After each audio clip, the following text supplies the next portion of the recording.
Now, Matt Forde is best known for his biting humour as a political comedian, mocking the likes of Donald Trump, Joe Biden and Keir Starmer. But after enduring what he thought was sciatica during the last Edinburgh Fringe Festival, Matt was diagnosed with cancer. So he's been learning to walk again after having the base of his spine removed and has recently returned to work. He's with us on the sofa this morning. Matt, nice to see you. Morning. How are you doing? Nice to be here. Very well, thank you, yes. Cancer-free, which is the main thing, which is great. Had a scan the other week and that was clear. And just great to be back, getting into life and being back at work. You've had a tough old year, though, haven't you, Matt? It was just the strangest, but one of the most amazing experiences of my life. I actually think it's one of the best things that's ever happened to me because obviously when you get the news, it's scary. And you don't know, at times you're not sure if they're going to tell you how long you've got left, if they're saying it's metastasised or whatever, and you have to have a biopsy and you think, my God, you're rapidly bargaining with yourself thinking, well, if it's 5 years, I can have a good 5 years, or even if it's a year, it'll be okay. And then actually, they get it out. It hadn't metastasised. The prognosis is good. You have to endure big surgery, which is very hard. But then you meet amazing people from all over the country, from all over the world that help you. The surgeons are incredible. I was at an amazing hospital called the Royal National Orthopaedic in London, where anyone from the UK can get referred for specialist orthopaedic surgery. And this is the logo of the charity that supports them, the Royal National Orthopaedic Charity that I'm an ambassador of.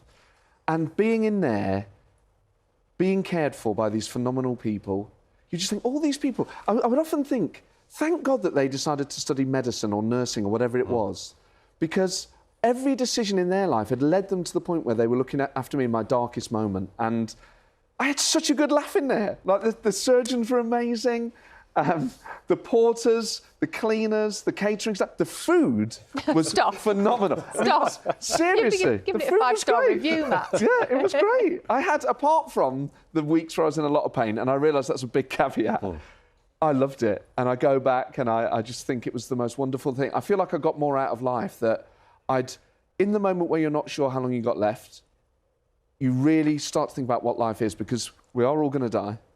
And you think, well, how did I use that time? What did I do with it? And if I've got a little bit left, what would I want to do with that? And I think whenever I go, I'd had that moment, I'd had that thought. And I think that's a really special thing to appreciate just being alive. So you love the hospital stay and the food. You're going back to Edinburgh, aren't you, where sort of this journey all began. Do you think you'll find that difficult? Do you know what? I think I might get a little bit emotional, but I'm not the sort of person who likes to dwell on the sadness. So I think I'm performing in the same venue where last year I had this terrible nerve pain. I mean, even that, they gave me diazepam and codeine, so that there were benefits.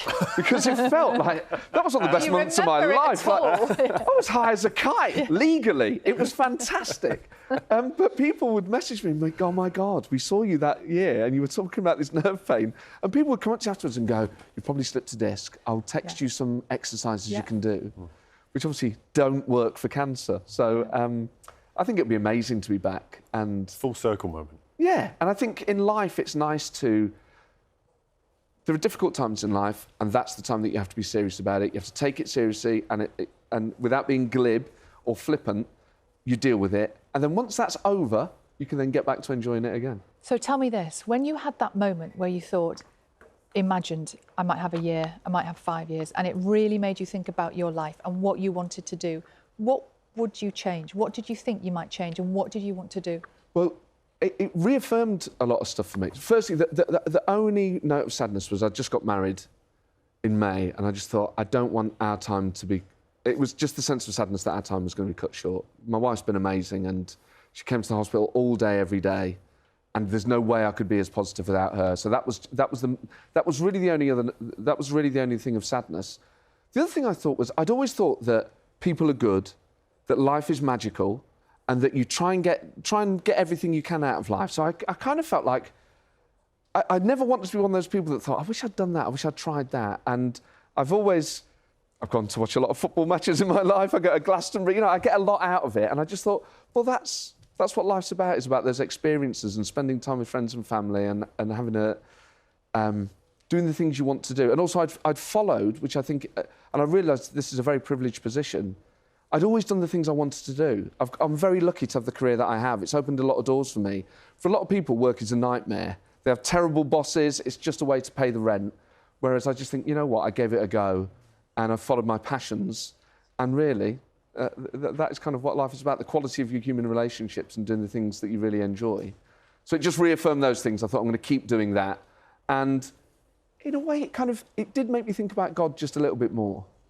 Because I used to believe, and now I don't, but if people told me they were praying for me, it would alleviate the pain just a little bit. It was the same if people said they were wishing me well, or so in a way that, you know, you could be philosophical and say that's a secular type of prayer, but nevertheless, it just, and there were so many little coincidences that really helped me. I realised getting cancer is bad news, so maybe I have an optimistic take on it, but within that, there was lots of good news. I caught it early. Yeah.